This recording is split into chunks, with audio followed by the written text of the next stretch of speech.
iniciar essa nossa entrevista agradecendo muito a sua colaboração, Ailton, e a sua disponibilidade. Eu sei que você anda sendo bastante requisitado aí, né, por conta desse momento. E, enfim, queria te apresentar. Você já conhece, mas a professora Maria Paula Menezes, lá do Centro de Estudos Sociais, lá da Universidade de Coimbra, parceira lá do Boa Ventura. Isso. Está também aí meu irmão, que é teatrólogo aqui em Goiânia, diretor de teatro, está participando, o Danilo. Então, queria agradecer muito aí a sua disponibilidade e a sua possibilidade de participação nessa nossa entrevista, né? Então, assim, só para esclarecer mais ou menos o objetivo dessa entrevista, aí, nós temos um curso aqui em Goiânia, na UFG, você já conhece, mas eu vou reapresentar para você, que é um curso de Educação Intercultural Indígena, que conta hoje com cerca de 300 estudantes de 33 povos indígenas diferentes, aqui da região de Mato Grosso, Maranhão, Tocantins, Goiás, e tem até os Chacriabai de Minas também, né, que participa do nosso curso. E, então, nesse curso que nós criamos, eu digo, as lideranças indígenas, as comunidades indígenas de uma forma geral e os professores da UFG, nós já estamos funcionando desde 2007. Então, já formamos aí em torno de 280 estudantes do curso, né? E criamos também uma revista, que é essa que nós estamos organizando esse número especial, a professora Maria Paula e eu, que vai se chamar Educação Intercultural e Epistemologias do Sul. Então, eu tinha te enviado aí do Davi Copenau, da Célia Chacriabá, do Gerson Baniwa, de lideranças indígenas, o professor Boaventura também vai participar, e fazer desse número uma espécie de balanço e também tentando um diagnóstico desses processos que a gente está chamando de educação intercultural e de epistemologias do Sul pelo mundo, né? Então, assim, a sua participação é fundamental para nos colocar a par do que você... como você considera todo esse processo, e também não tem como fugir do tema agora que a gente está vivendo aí da pandemia, né? Então, a ideia é que você falasse um pouco sobre as suas experiências, sobre o seu entendimento, não é, acerca da educação intercultural e como os conhecimentos indígenas podem ou não, né, estar dialogando com os conhecimentos não indígenas, né? Então, abro agora a palavra para a professora Maria Paula, para ela também dizer aí mais ou menos o que ela pretende também. Olá, tudo bem? Olá. Como vamos? Estou bem. Você está em Portugal? Estou de castigo. Devia estar em casa, mas não posso. A Europa está fechada neste momento, auto-fechou-se, de maneira que eu não posso entrar no meu país, porque não há viagens e não se pode nem entrar nem sair. Eu agradeço imenso, Ayrton, eu tenho seguido, ainda ontem o seu percurso, o seu trabalho, ainda ontem estava a partilhar a sua entrevista mais recente com o professor Elias, e de facto é muito importante a gente neste momento, sobretudo quando os povos indígenas no Brasil estão a lutar, a tentar fazer uma ação muito mais afirmativa e forte em relação ao Covid, porque o Covid, esta pandemia, como o Ayrton diz, é uma coisa que nos mostra a todos as nossas inumanidades e como é que nós, muitas vezes, o Sul, somos os sub-humanos. E, portanto, o que nos interessa agora, neste caso específico, que é uma revista de educação, era ouvir das suas experiências,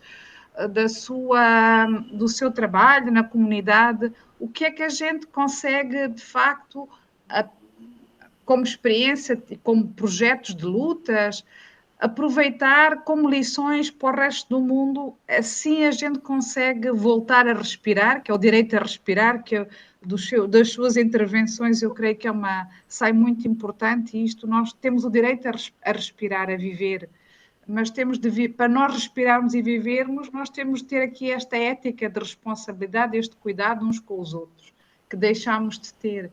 Então era um bocadinho por aí. Eu tenho andado a seguir os seus livros, sou um bocadinho assim, uma seguidora do Ayrton. Ainda vamos ter de conversar mais quando a próxima vez que a gente se encontrar, algures no mundo, porque a gente vai voltar a encontrar-se, não sei quando, mas vamos, a ver se a gente consegue continuar. É uma espécie de continuação da conversa anterior, porque a gente continua sempre, a conversa onde ela acabou e continua. Mas muito obrigada. A ideia minha da professora Maria Paula era que você falasse mesmo, né? Assim, sem muito roteiro, mas assim, uma coisa que a gente vem trabalhando muito ultimamente é a pedagogia da retomada dos conhecimentos indígenas e também a pedagogia da responsabilidade, né? Então, assim, eu preparei 2 perguntas básicas aqui, que seria 3, aliás. Qual a avaliação que você faz do impacto da educação intercultural para os povos indígenas brasileiros? Esse negócio foi criado desde a Constituição de 88, mas só foi regulamentado depois de 2003, né, quando as universidades passaram a trabalhar com a educação intercultural.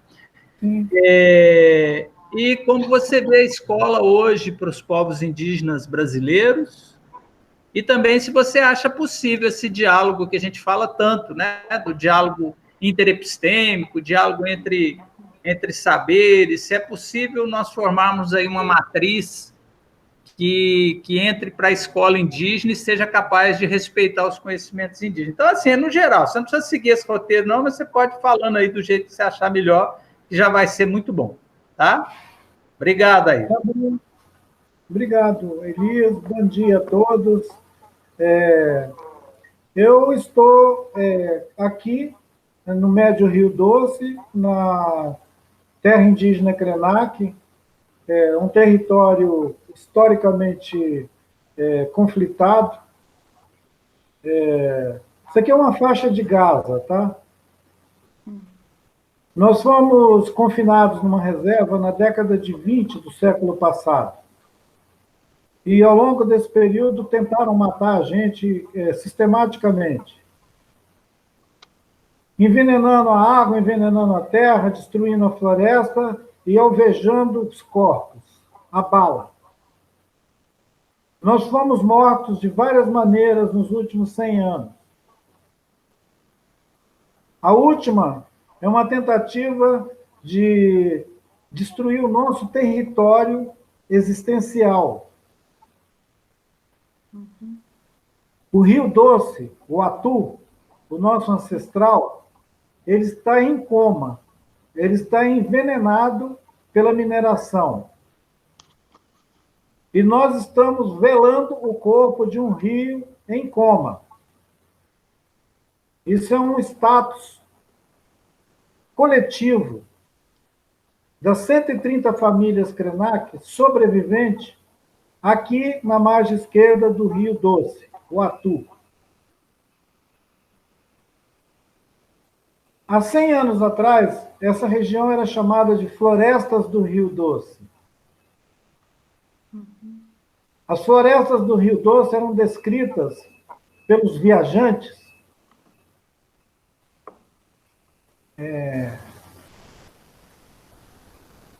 como uma ecologia tão original, tão singular, que ela não era Mata Atlântica e nem floresta amazônica. Aqui tinha árvores, que algumas sobreviveram e estão hoje com cerca de 800 anos, 600, 800 anos.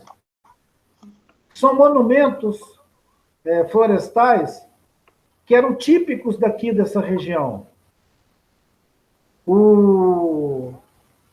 a expedição do príncipe Maximilian Wade, ele passou exatamente nesse sítio onde eu estou aqui agora.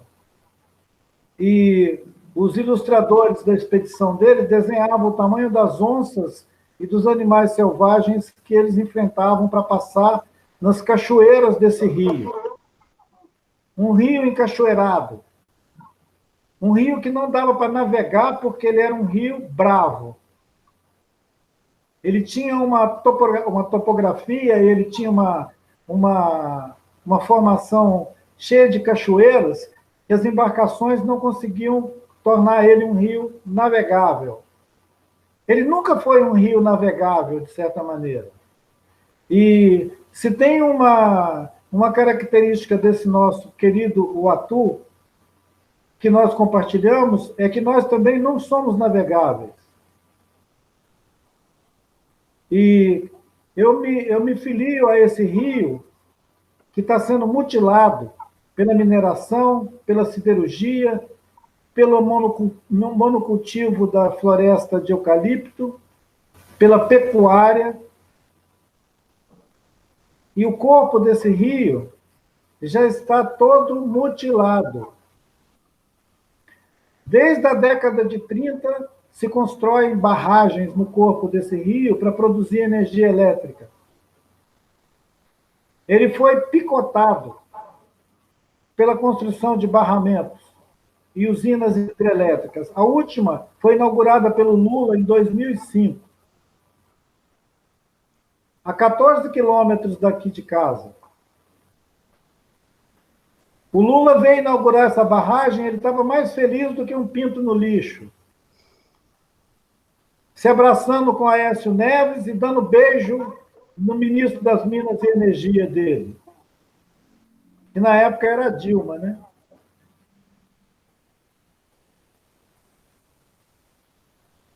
Essa barragem foi o último golpe no sistema circulatório do Rio. Aí, depois desse golpe, veio a lama da mineração com a Vale do Rio Doce, pum!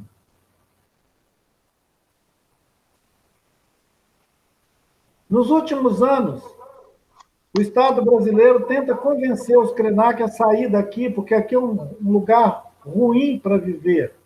O Estado brasileiro gostaria de botar a gente numa cobertura em Copacabana ou no Leblon.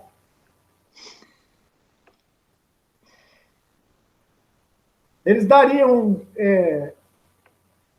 comida, cama, comida e roupa lavada para os Krenak em qualquer cobertura, em Copacabana ou Leblon, desde que a gente saísse daqui da beira desse rio doente. O que será que isso diz sobre ecologia? Que ecologia é essa? Esse corpo dilacerado de um território que foi configurado para ser um confinamento, era para confinar gente.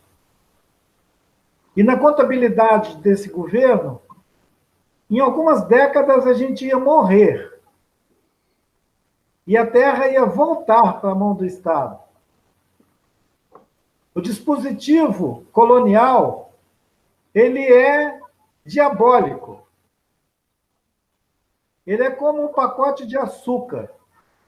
É para você chupar até ficar diabético e morrer.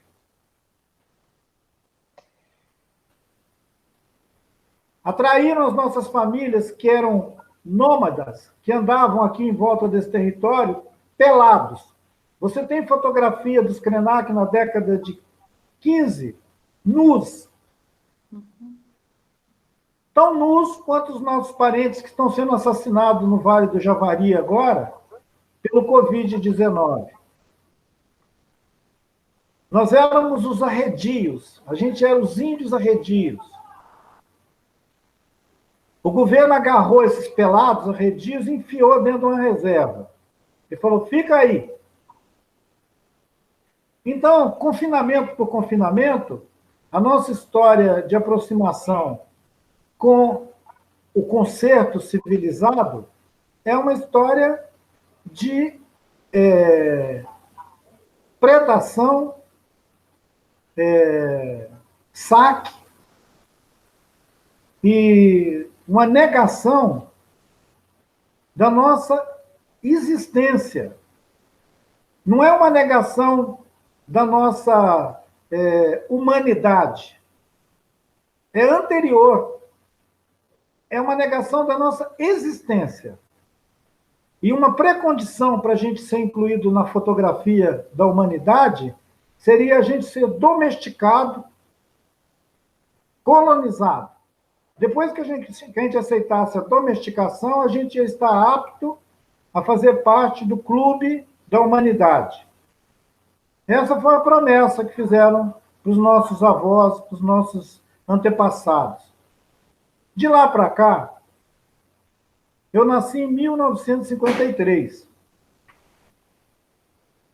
Então, eu estou com 66, 67 anos.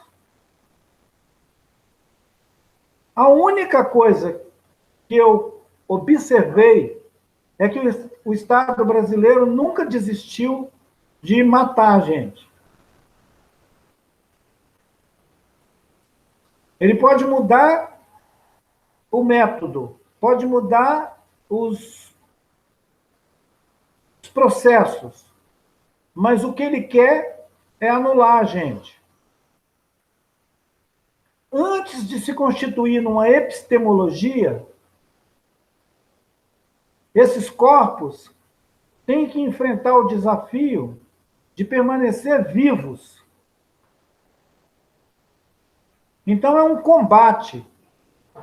É um combate no campo da experiência física, material, de poder ter abrigo, ter comida, se esconder, se proteger num mundo hostil.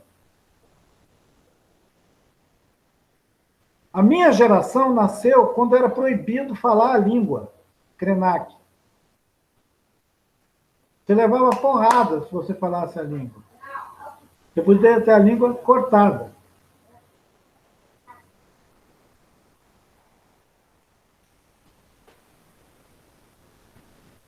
Eu aprendi com as mulheres mais velhas que sobreviveram aos homens e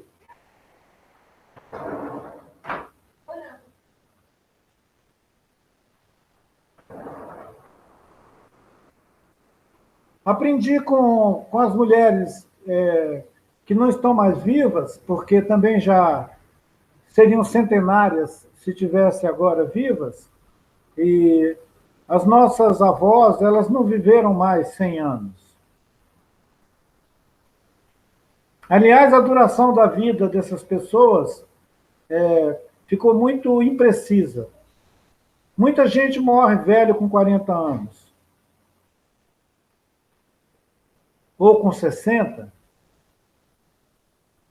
Viver 80 anos, 100 anos, é um escândalo.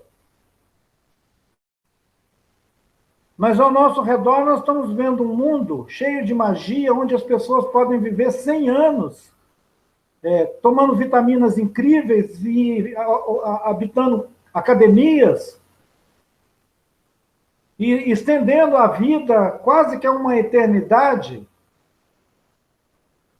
totalmente descolados do sentido da vida, de uma ecologia da vida, onde as pessoas podem produzir vida. Produzir vida, vender vida, ter um mercado de vida fantástico. Os laboratórios, a indústria farmacêutica, toda essa parafernália que se organizou em torno da governança do mundo e da exclusão de uma subhumanidade, que eu me sinto plenamente dentro dessa subhumanidade. A cada manhã eu me celebro o fato de estar vivo,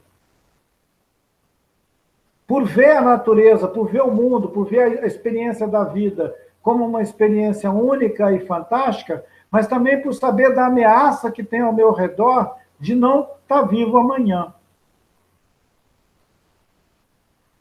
Essa humanidade que consegue se estender a sua existência indefinidamente e dominar todos os cantos do planeta de uma maneira arrogante, ela não permite nada que faça esse tipo de cruzamento que nós cogitamos quando a gente fala de interculturalidade ou quando a gente fala de múltiplas epistemologias.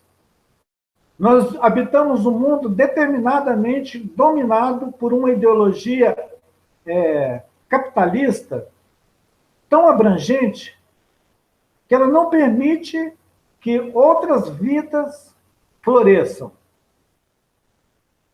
As outras vidas só podem florescer se elas estiverem subalternas a esse complexo capitalista, industrial capitalista, armamentista, que domina o planeta e que transformou a experiência da vida, a vida plural, a vida na sua diversidade, como uma espécie de uma insurreição. Querer viver de verdade, espontaneamente nesse mundo, é um risco. Se você não estiver domesticado, se você não estiver, de alguma maneira, treinado, habilitado para passar por todos esses corredores, que são mais difíceis de cruzar do que as cachoeiras do Rio, você não vai a lugar nenhum. Vamos considerar que esse é um preâmbulo para a gente entrar na conversa sobre interculturalidade. Na Constituinte de 1988, num momento único da história recente do Brasil, em que teve um esgar, assim, um esboço de vontade de cidadania, mas que foi frustrada imediatamente, e a gente caiu nesse limbo que nós habitamos hoje, nesse fascismo ordinário que nós flutuamos, esse pântano. Nós levantamos a cabeça naquele pântano e escrevemos um capítulo da Constituição. Menos de 10 anos depois, aquele capítulo da Constituição estava sendo ultrajado por um ministro da Justiça, que era o Nelson Jobim, ministro da Justiça do Fernando Henrique Cardoso,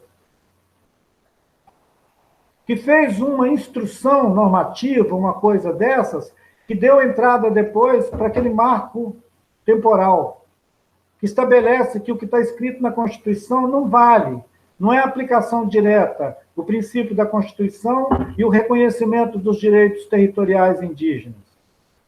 Entre o que está escrito na Constituição e o respeito àquele território, tem uma longa trajetória de negociação. Negociação que vira judicialização, que, portanto, pode ser prolongado ad eterno. Um povo indígena pode aparecer e desaparecer na cena da história do Brasil e o seu território sequer ser identificado. Apesar da Constituição dizer que não cabe ao Estado doar terra aos índios. Os índios não são sem terra, esperando um título de terra do Estado brasileiro. Nós somos povos originários, nós temos um direito anterior ao Estado brasileiro. A República, ela tem que chegar, pedir desculpa e dizer, desculpa aí o território de vocês, nós estamos saindo fora. E não o que fizeram, que é de criar um confinamento, enfiar a gente dentro do confinamento e sentar o pau em cima. O Estado brasileiro não tolera a diversidade. O Estado brasileiro diz que nós somos uma formação plural de índios, negros e brancos, mas isso é um mito para enganar otários, porque, na verdade, o Estado brasileiro é um bandeirante branco, entendeu? Racista, e que não tem tolerância com nenhuma outra coisa, nem com gênero, nem com raça, nem com nada. Esse bandeirante branco, ele não quer saber de negro nem de índio, a não ser para servir como sei lá, escravos dele. Eu não consigo entender a sociedade brasileira como alguma coisa permeável a uma relação intercultural. Essa experiência residual que a gente faz nas universidades, e que é tardia, e que só veio porque é uma lei, porque tem uma obrigatoriedade de fazer isso, a lei das diretrizes básicas da educação obriga, constrange o aparato do sistema educacional brasileiro a tratar dessas questões, porque senão essas escolas nossas sequer iam admitir índio e negro lá dentro. As nossas universidades aceitam os índios e os negros porque é lei. Publica uma lei dizendo que ela só aceita quem ela quiser, você vai ver se vai ter negro e índio dentro de universidade. As nossas universidades, gente, elas são um aparato constituído dentro de uma ideologia que é uma ideologia colonialista. Ela reproduz essa colonialidade na relação com o seu complexo todo. O corpo de professores, o corpo de alunos, os possíveis alunos futuros, tudo isso está cogitado dentro de um desenho. Já que vocês citaram o professor Boaventura, dentro de um desenho demarcado por uma linha abissal. Se existe uma linha abissal que marca os limites entre o norte e o sul, ele corta o campo das relações interétnicas no Brasil. Entre um índio e um branco, entre um índio e um negro, entre um branco e um índio, entre um branco e um negro e um índio, todos juntos, não tem um campo de circulação de ideias em regime de igualdade.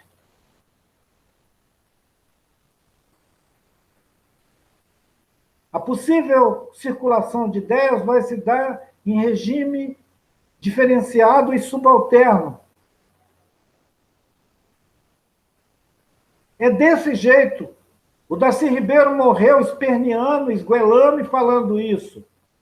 E as pessoas continuam passando por cima do cadáver dele e querendo dizer que nós somos, de alguma maneira, essa espécie assim de caldeirão cultural, que, ao mesmo tempo que critica o Gilberto Freire, com a sua ideia de Casa Grande e Senzala, critica, mas, na verdade, traz para uma atualização dos termos, quando sugere que a gente pode se constituir assim numa democracia racial. Esse papo de democracia racial é uma sacanagem. A gente não tem democracia nem racial, nem antirracial. A gente habita um lugar de fazer política que é ainda hierarquizado por uma ordem de poder financeiro. Desde o Segundo Reinado, desde a colônia, quem tinha grana, quem tinha um saquinho de ouro para balançar na mão, mandava. Todos os lugares de representação do poder dentro desse aparato que é o Estado colonial brasileiro, ele é ocupado por uma cadeia hereditária. Os desembargadores da colônia, os procuradores, os promotores, os ministros, os filhos dos ministros, os netos dos ministros, assim como eu sou neto ou tataraneto de um sujeito que fugia na floresta para não ser caçado, o neto ou tataraneto desse cara está vivo hoje e é ministro.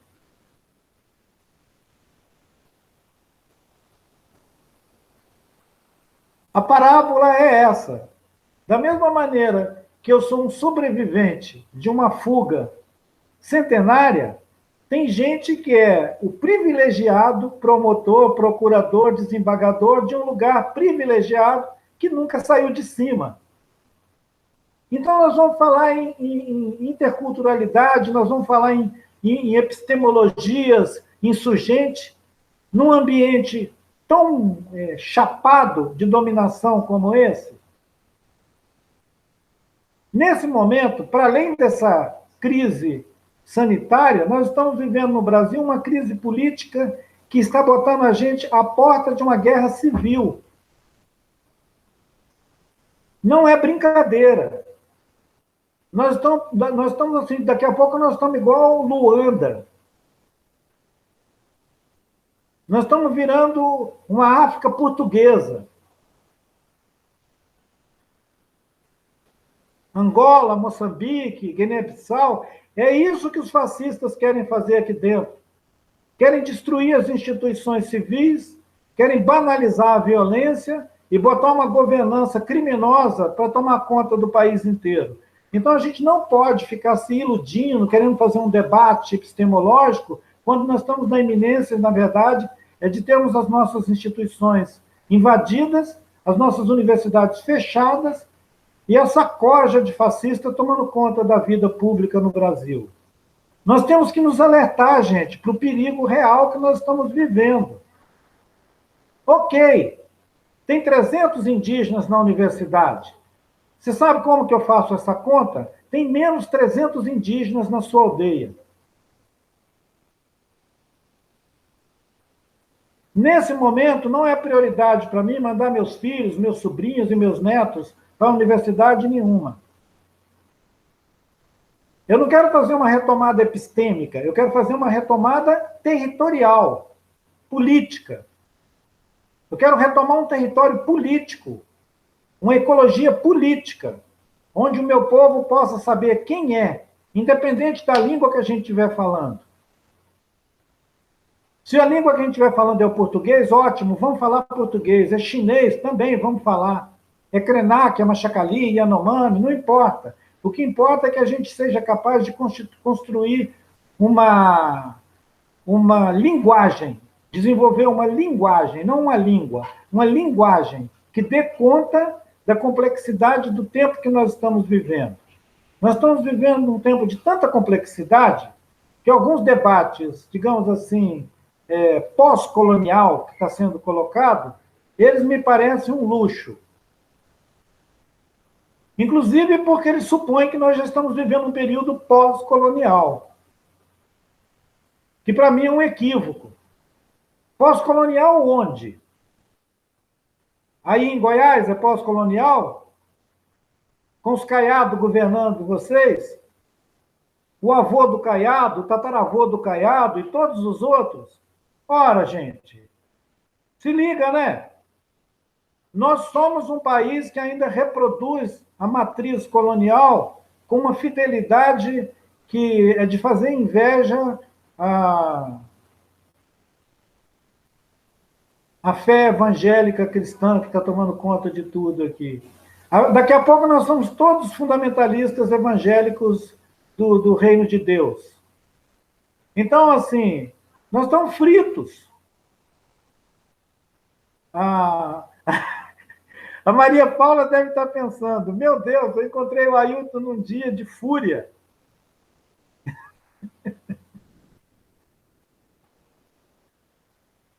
Microfone. Você está sem microfone. Já pus. É assim, eu estou muito mais solidária com vocês do que vocês podem pensar. Eu acho que há aqui uma questão que a mim me está a preocupar imenso, que é o silêncio dos média sobre os nossos problemas.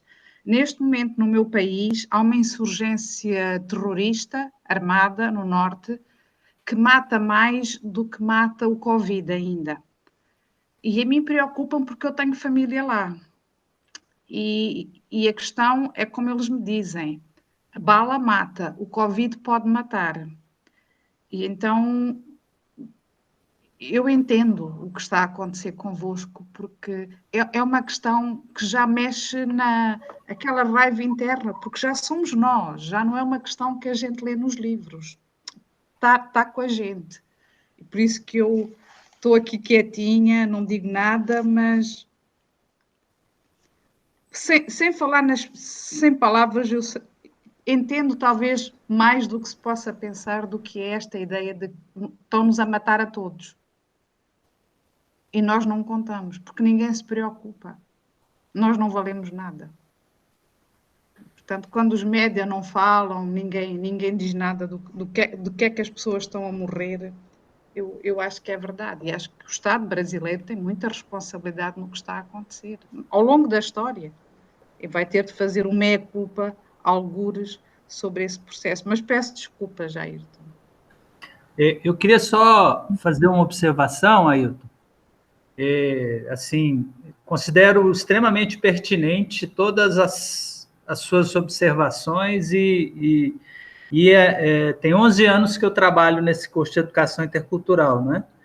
E achei muito interessante essa observação que você fez sobre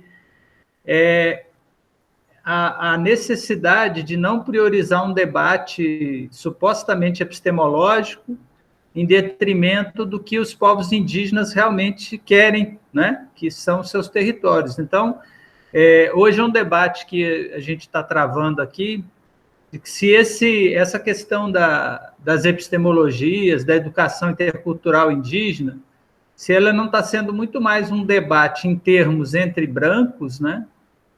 E indígenas que são trazidos para cá também, porque achei muito interessante a sua crítica, né?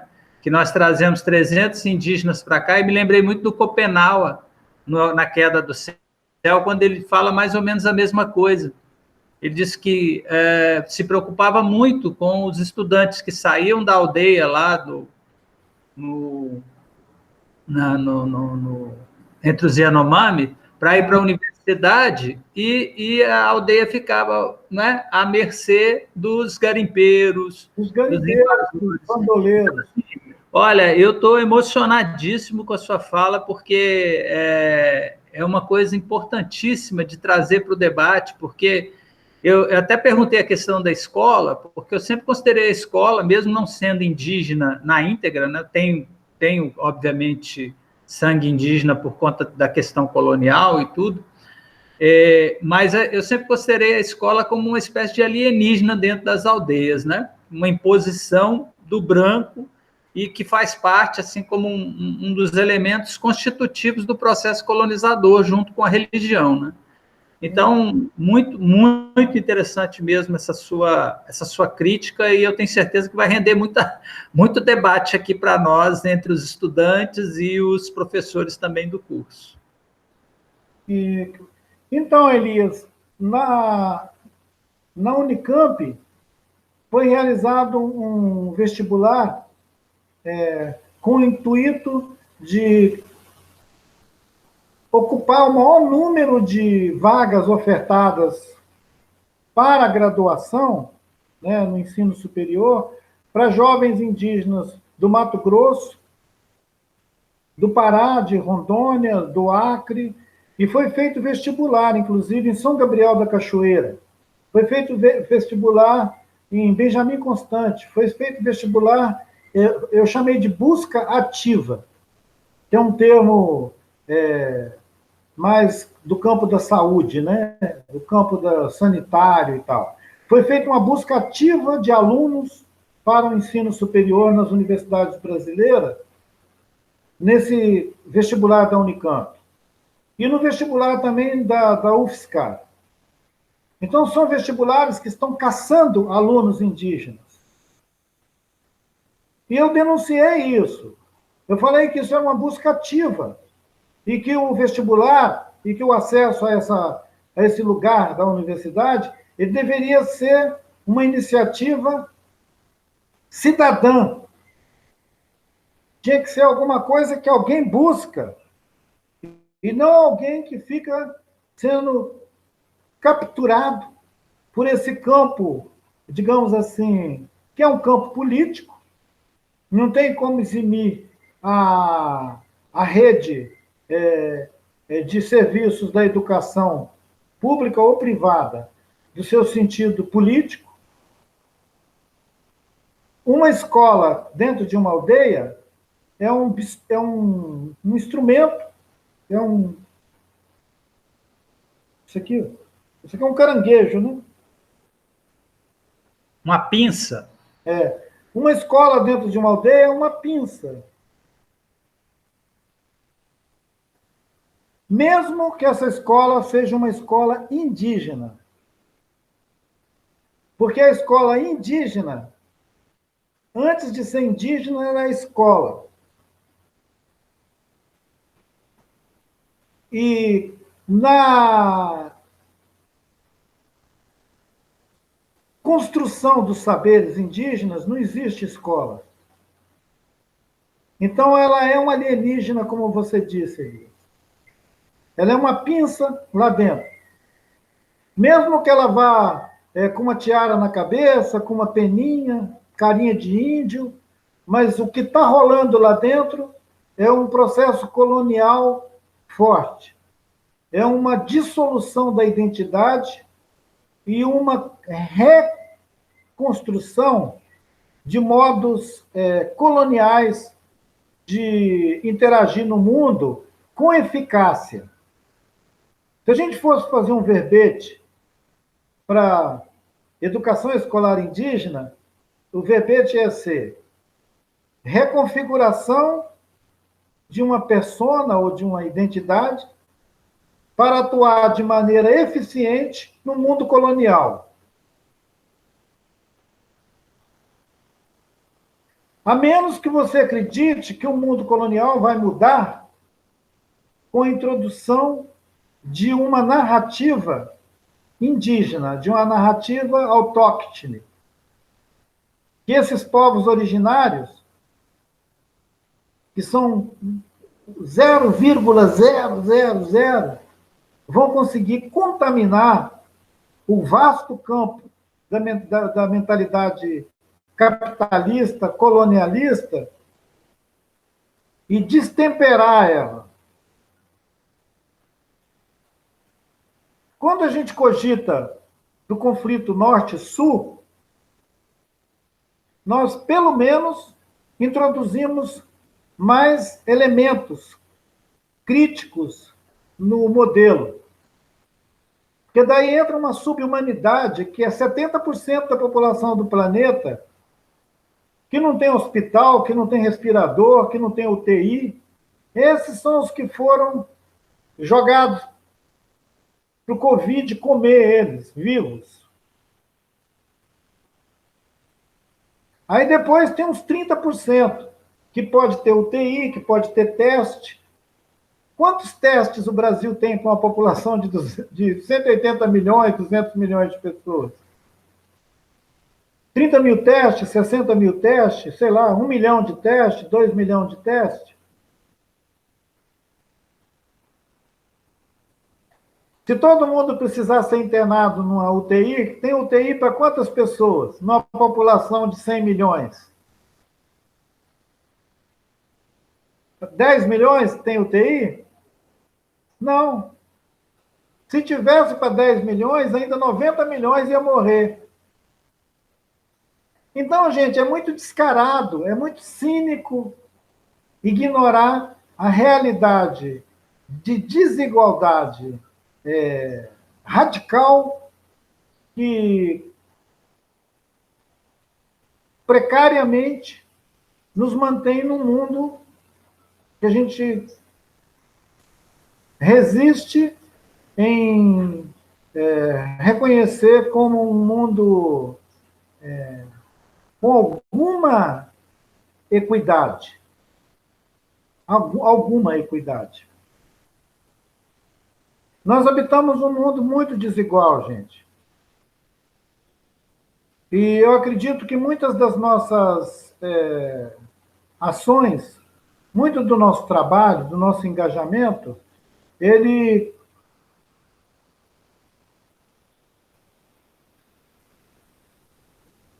acredito que muito do nosso engajamento no mundo, ele só faz adiar o fim do mundo. Quando eu fiz aquelas conferências em Lisboa, fui encontrar meus irmãos portugueses, meus queridos portugueses, as 3 conferências, né? Do sonho da terra,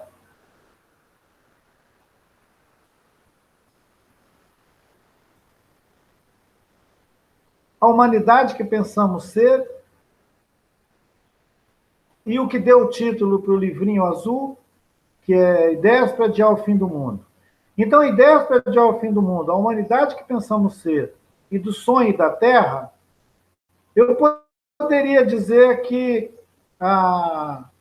eles indicam, em linhas gerais, tudo o que eu aprendi ao longo dos meus 60 anos de vida, interpretando o mundo que eu vivo, interpretando essa realidade esquizofrênica que nós habitamos com naturalidade.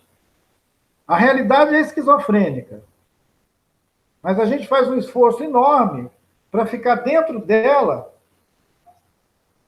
sem enlouquecer. É um exercício muito difícil para que você consiga atravessar esse deserto sem trair a você mesmo. E muitos jovens indígenas têm me convidado para ser orientador deles na sua dissertação, nos seus trabalhos de conclusão de curso, né? E eu resisto a essa imitação do mundo, digamos, acadêmico, a reproduzir essa mímica do mundo acadêmico com os jovens indígenas e provoco entre nós uma reflexão que é o seguinte: o que você vai fazer com essa ferramenta que você roubou dos brancos?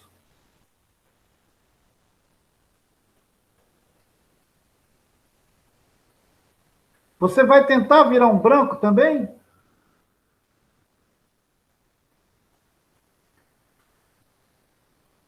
A questão é essa. Se você olhar, se você formar um jovem indígena em biociências, né? Se você conseguir passar com um jovem por uma universidade boa dessas e ele sair de lá médico, um clínico geral, que é quase impossível, porque hoje todo mundo é especialista em alguma coisa, é mais fácil o cara sair de lá virologista do que um clínico que é capaz de clinicar a avó dele, a mãe dele, os tios dele. Então eu falo com ele, olha, se você quer ser um médico útil para o seu povo, seja um clínico geral. E você vai voltar para a sua aldeia e vai cuidar da sua família, dos seus parentes. Vai orientar os seus parentes. Fazer uma pequena cirurgia. Cuidar da vanguarda do que tem sentido no pensamento do seu povo. Seu avô, seus tios. Agora, se você virar um engenheiro, meu chapa, você vai ser o quê? Um engenheiro geólogo, um engenheiro de mina para abrir um garimpo lá no território do seu povo? Você vai ser um engenheiro para negociar com a Vale do Rio Doce qual é a melhor indenização que vocês vão ter quando eles matar o seu território? Você vai ser um engenheiro terminal?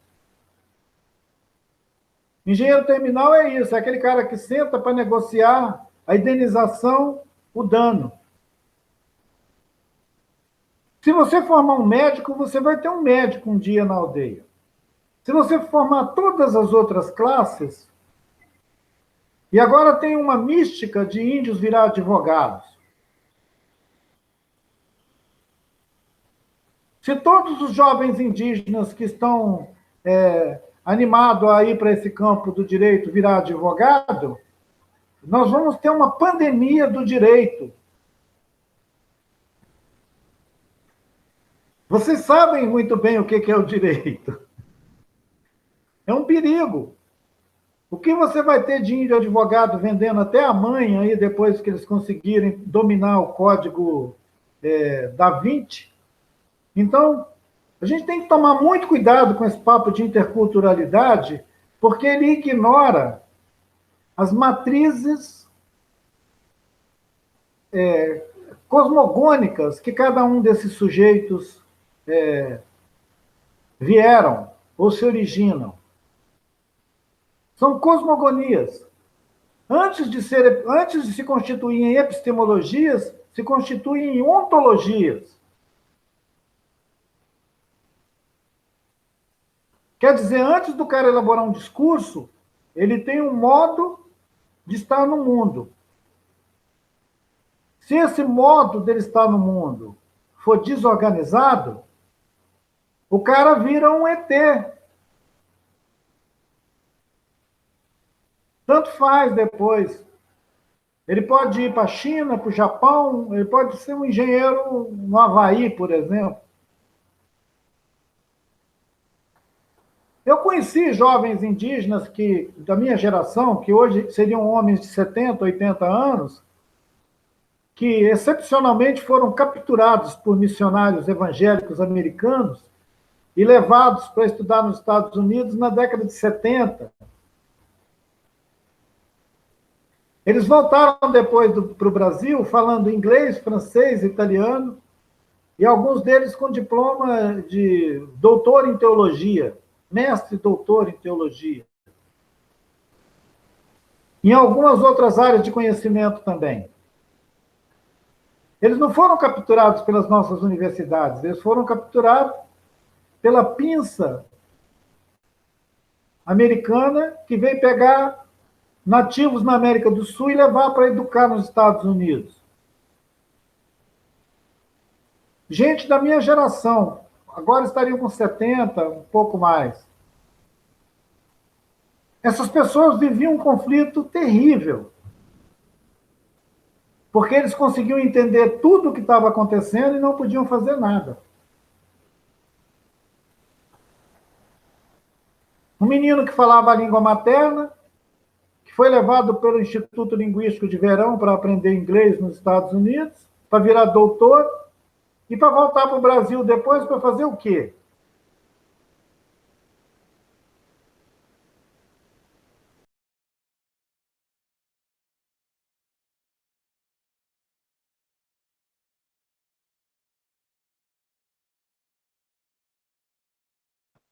Ailton?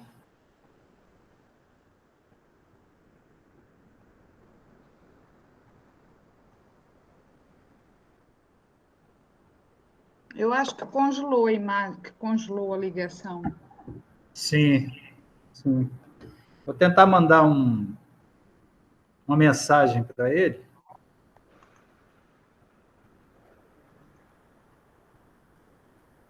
Está mandando a mensagem.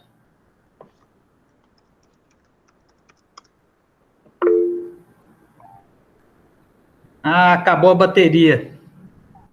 Ah.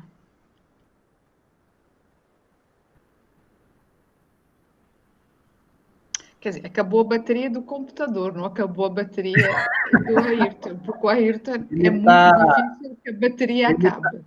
Ele está reconectando lá. Tá. Muito interessante, né, Maria Paula? Mas eu creio, e era uma das questões que eu gostava de colocar agora ao Ayrton, é até que ponto nós não estamos a fazer ligações sul-sul. Porque, por exemplo, toda esta questão da colonização da cabeça é um tema muito forte na Ásia e em África. E eu acho que era importante que a gente aprendesse a chamar a atenção e ver o que é que se pode fazer do outro lado. Porque, por exemplo, é normal hoje usar as línguas maternas no sistema educativo. Uhum. E isto, normalmente, as pessoas acham que nós somos... Por isso que é tão difícil usar a expressão em contexto africano, da África lusófona ou África anglófona, porque nós... está, já voltou, já descongelou. Oi, Ailton. Pode Oi. continuar. Oi, já voltou. Posso só fazer um comentário, Ailton? Eu acho muito interessante Claro. o que Ayrton está a dizer, mas a mim suscita-me uma questão, é que parte dos problemas que o Ayrton está a colocar, para que é que serve esta educação, nós também passamos por eles, e há uma reflexão interessante. E eu creio que isso era um bocadinho a experiência que nós devíamos partilhar mais. Eu acho que a gente é muito bom a criticar o Norte, mas tem dificuldade em olhar para o lado, para os parentes. Porque a grande questão aqui é a colonização da nossa cabeça, não é a ocupação só do espaço, é quando a nossa cabeça fica tão colonizada que já não... Como eu costumo dizer a muitos amigos meus, eles são moçambicanos de passaporte, mas não de cabeça, porque a cabeça deles está noutro lugar, está nos Estados Unidos, está em Inglaterra, e, portanto, para eles é normal vender o país, porque eles pensam como um americano, eles pensam como um inglês. Por exemplo, nesta discussão do Covid, eu tenho estado a ler os dados, isto não se pode dizer em voz muito alta, mas 90% da OMS é treinada em França, é treinada na Suíça, nos Estados Unidos e na Inglaterra. Portanto, eles pensam como um inglês e é por isso que depois avançam com uma série de propostas que não funcionam. E eu acho que a nossa responsabilidade está aí, é de falarmos uns com os outros e mostrar o que é que não está a funcionar. Mas aprender das experiências uns dos outros. E eu estava-me a lembrar, o Ayrton estava a falar das crianças e da escola, e eu estava-me a lembrar de uma experiência onde eu andei a participar um pouco em Kerala, na Índia, onde é obrigatório nas escolas as crianças aprenderem a cultivar.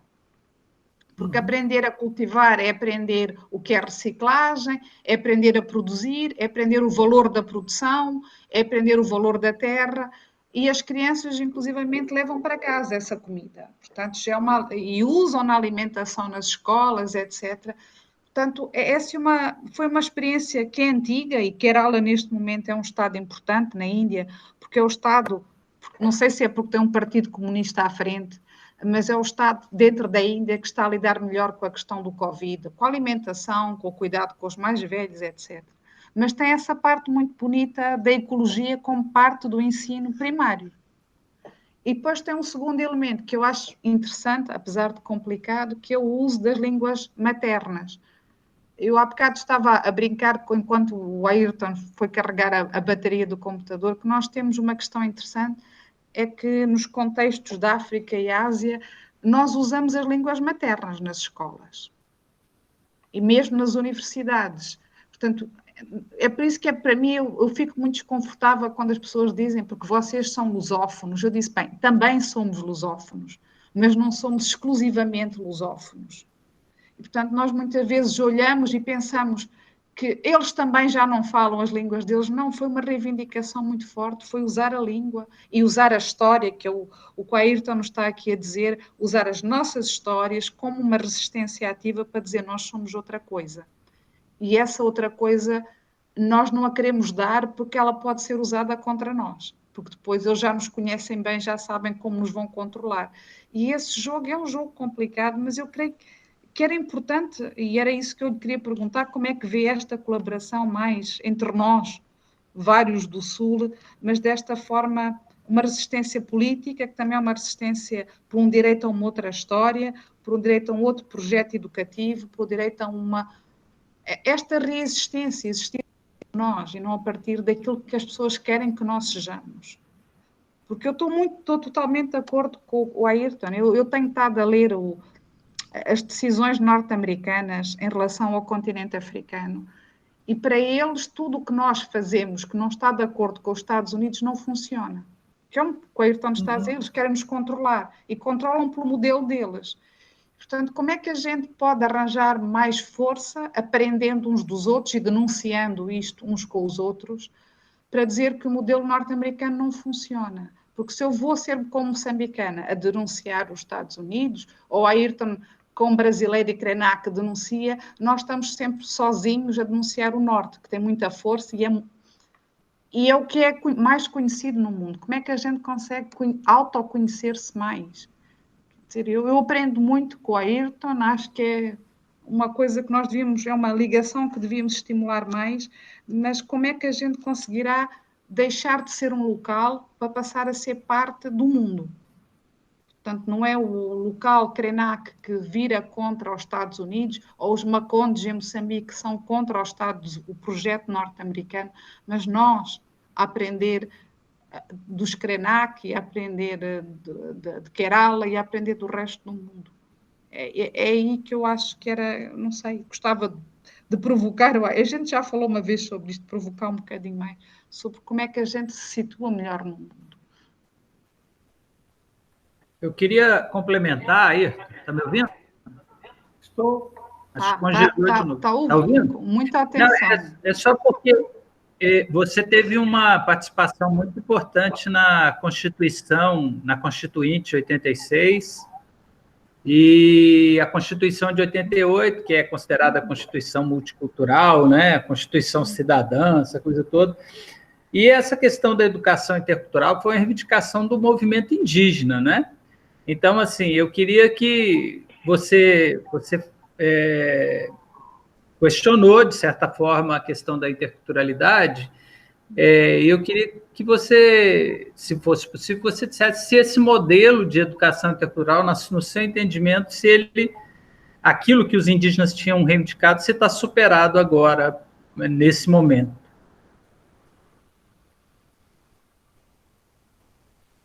Bem, nós temos duas questões que me convocam a pensar em termos local, regional, que é essa questão do Brasil e a Constituinte de 88, as formulações que o movimento indigenista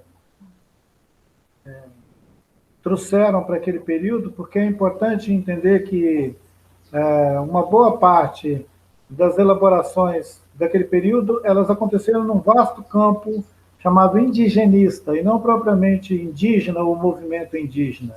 Não foi o movimento indígena que fez a ativa participação na Constituinte de 88, foi o movimento indigenista, com muito antropólogo, geólogo, militante, indigenista de campo mesmo, o pessoal do campo da política estatal, da política pública para os índios. Então, tinha uma grande diversidade de perspectivas que construíram um arco coerente para o capítulo dos índios na Constituição e os outros direitos sociais, porque não são só os indígenas. A Constituinte de 88, ela avançou bastante no entendimento de um Estado social, digamos assim.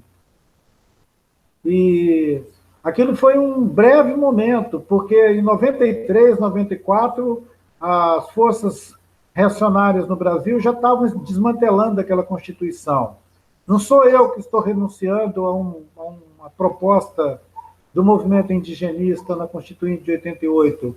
Eu estou constatando o quanto ela foi adulterada e o quanto ela foi manipulada até chegar a ser implementada e transformada, de certa maneira, numa pinça em cima dos seus formuladores originários, digamos. E mudou tudo, mudou muito. Da Constituição de 88 para a implementação do sistema de cotas e obrigatoriedade do ensino da língua e história e cultura indígena em sala de aula, isso tem um vácuo de 20 anos, quase, de exercício político da vida no Brasil. E a direita, rapidamente, ela se recuperou daquele susto e reconstituiu toda a relação. Eu já falei aqui, terras indígenas foram judicializadas. Um direito que estava assegurado na Constituição, óbvio, que era de reconhecer os territórios indígenas, se transformou numa negociação com municípios, com governadores de estado, com IBAMA, com institutos estaduais. Entraram muitos outros atores que não tinham nenhuma legitimidade para estar nesse campo, deliberando se os índios têm direito ou não a um território. Então, virou uma palhaçada. E eu não consigo discutir isso assim, nos termos sóbrios e corretos, não, porque eu acho que é uma palhaçada. E nós tentamos, na verdade, no campo das relações, digamos, com o objetivo de manter a paz e abrir perspectivas de solidariedade, colaboração, depois da década de 90, consertando alguns termos e avançando e recuando em questões que botavam em risco a questão que repõe o termo de emancipação dos povos indígenas, que não é outra coisa senão a negação da nossa pluralidade, da nossa diversidade entre povos, nos transformando numa massa de indígenas integrados à sociedade brasileira. Isso é um velho projeto colonial. Quando todos os indígenas estiverem na universidade, você não precisa mais de territórios indígenas. Os índios podem ocupar os departamentos das universidades ou os empregos públicos. Isso é uma estratégia muito manjada. E eu acho que os jovens indígenas deviam ficar espertos e decidir o que eles querem fazer nas universidades. Porque até agora são as universidades que estão convocando eles, levando essa gente para dentro dos campos das universidades. Eu vou agora ver o tema que a nossa querida Maria Paula me provocou, que era de pensar para além do regional, pensar para além do contexto Brasil e América do Sul, América Latina, como que os povos em diferentes lugares do mundo, nos continentes, esses povos que estão nessa faixa da subhumanidade, como podemos fortalecer nossas perspectivas? Como podemos animar-nos uns aos outros a seguir resistindo a uma tendência tão monocultural, tão hegemônica, de um Estado totalitário, que eu acho muito curioso. Quando havia a Guerra Fria, no tempo da Guerra Fria, o discurso da Guerra Fria é que a União Soviética queria impor um Estado totalitário ao mundo. Depois do Muro de Berlim e depois da expansão incontrolável do poderio bélico dos Estados Unidos de dominar o planeta inteiro e invadir qualquer lugar do mundo e promover suas guerras híbridas, ninguém fala de Estado totalitário mais. Acabou, não tem Estado totalitário, não, nós somos todo mundo pacifista. E o debate acabou se resumindo basicamente entre aqueles povos que têm presença nos grandes concertos, né, que são os países ricos, coisa do norte e sul, por uma equação totalmente aleatória. Os países ricos estão todos no norte, os países pobres estão todos no sul.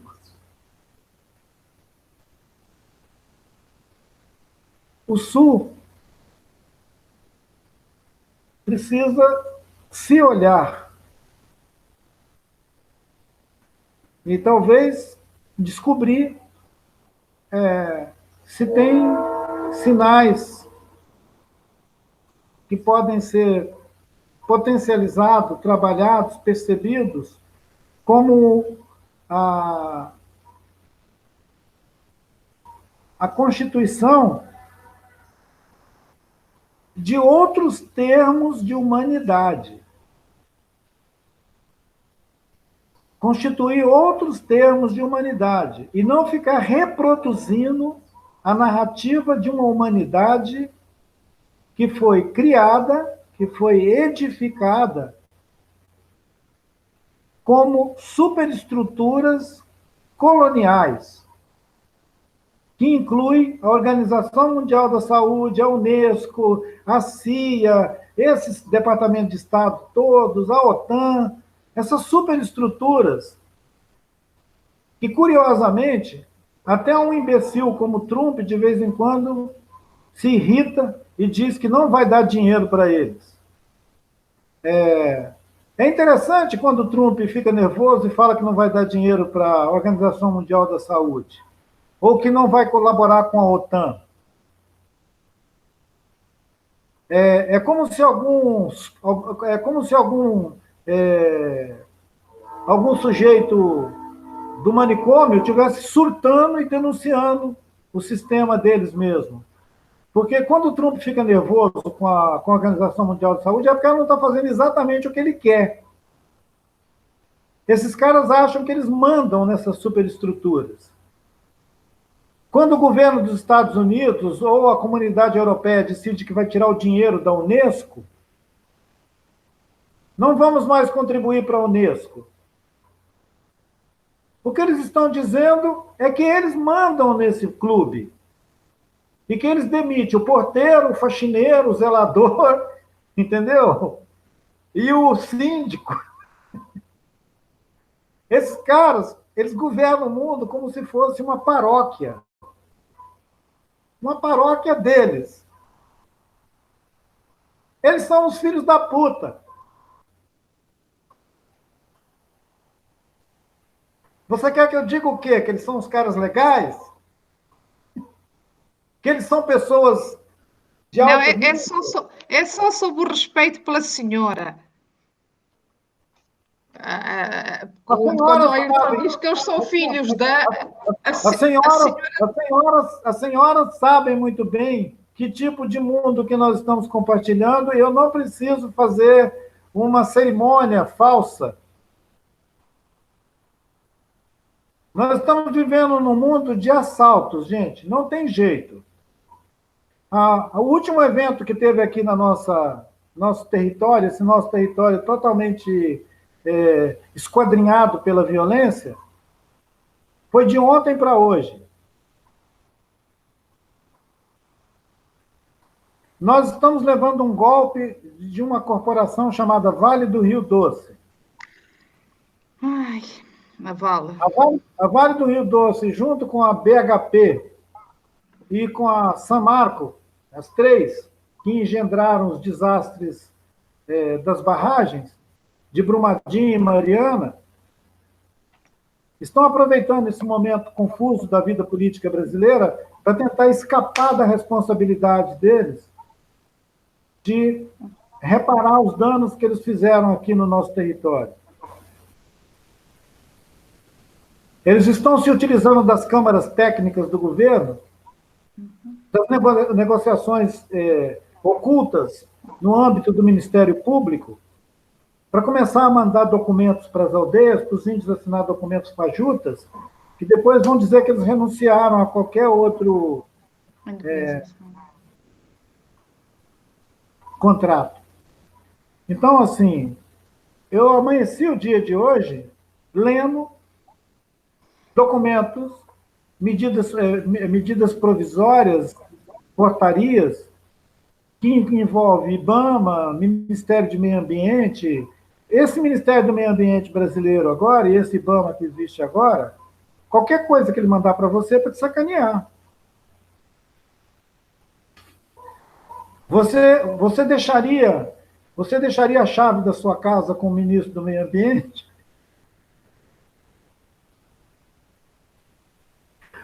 Você deixaria o chefe do IBAMA buscar sua criança na escola? Seu filhinho na escola? Então, gente, a gente tem que prestar atenção com quem a gente está andando. Claro. Nossa, não. O ministro da Educação, por exemplo, vocês acham que o ministro da Educação podia estar nessa live com a gente? Podia. Agora, que ele entendesse, eu acho que não. Ele já devia estar, como é que vocês dizem, a ter um chilique, a ter assim um surto, já tinha interrompido, e, sobretudo, eu acho que ele não iria ter compreendido. Ele ia achar que era um curso de marxismo cultural, né? Marxismo avançado, ele ia falar isso, é um curso de marxismo avançado. Então, nós estamos fazendo essa nossa conversa num momento que é um momento de irritação em vasto sentido. Em primeiro lugar, nós estamos dentro de uma pandemia.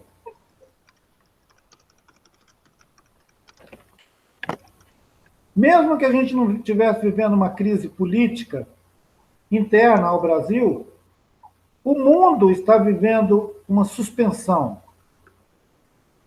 Não sei se os meus queridos que estão me ouvindo percebem que nós estamos experimentando um estado de suspensão. Uhum.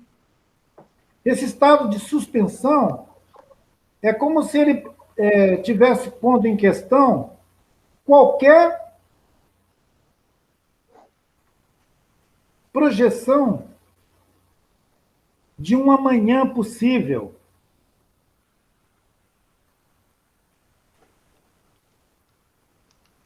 Se está sendo posto em questão qualquer projeção de um amanhã possível, um amanhã no sentido de se estender até o ano que vem, 2021, 2022, muitas das nossas atividades cotidianas se constituem num desafio radical. Se eu tivesse que ir amanhã para uma sala de aula, me encontrar com 30, 40 meninos, rapazes e moças,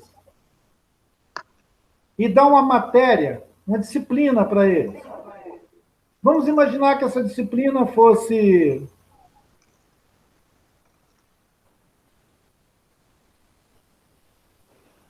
geografia política.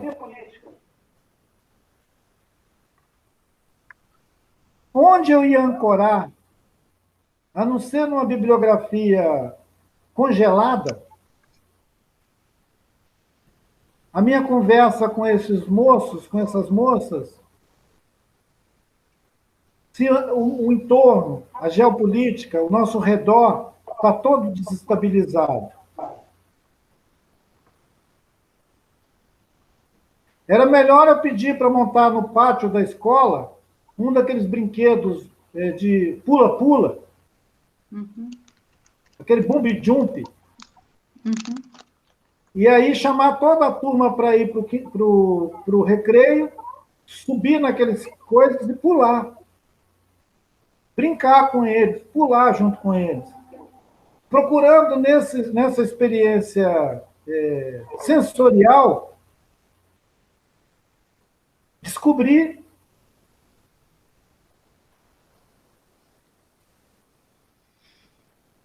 o que nossas percepções, o que as nossas observações pudessem nos acrescentar. É como se a gente estivesse se aproximando daquele campo do que alguns divulgadores, promotores, nos últimos anos chamavam de inteligência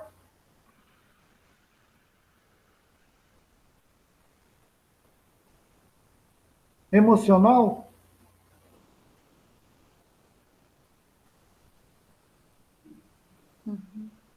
Cadê a inteligência emocional?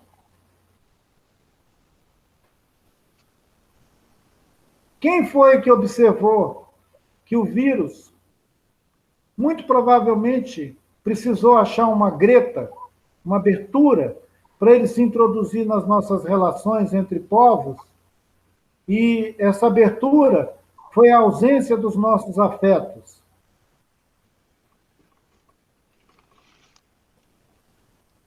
A gente faz muito tempo que a nossa relação uns com os outros ela é uma relação de apartação, é apartheid. Se a gente cria um apartheid entre corpos, para além de povos, nós temos um apartheid que é entre os corpos. Aí, no meio desse apartheid todo, sobra muito buraco para um vírus entrar, né? Esse vírus que está circulando por aí, ele está folgado para caramba. Ele sai da China, vai para a Itália, sai da Itália, vai para a França, vai para Nova York.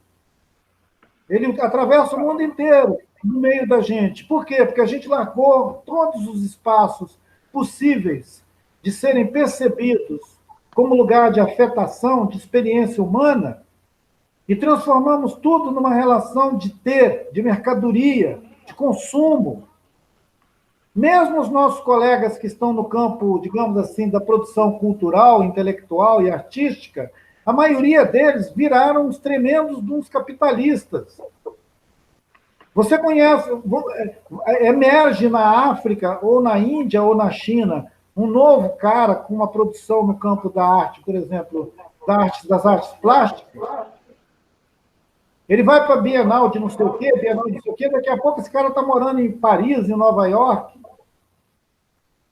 com o rabo cheio de dinheiro.